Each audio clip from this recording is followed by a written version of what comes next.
Marcos now a lame duck president after midterm election losses. Di man siya kandidato na wala pa rin ang mga pangil niya. Ito ang tunay na lame duck na presidente.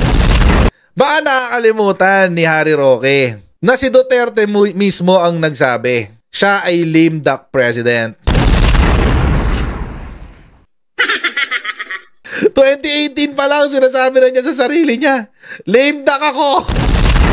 Imagine, second year pa lang ni Rodrigo Duterte, alam niyang lame duck na siya. Wala na siyang kwenta. So, wala naman palang problema sa'yo, mga ducks. Harry Roque. Baka nga mas gusto mo pa yung mga ducks eh. Kasi si Rodrigo Duterte sabi niya, I'm a lame duck president. Tapos himod na himod ka sa tumbong niya. Diba? Gusto mo talaga yung mga ducks. No pun intended.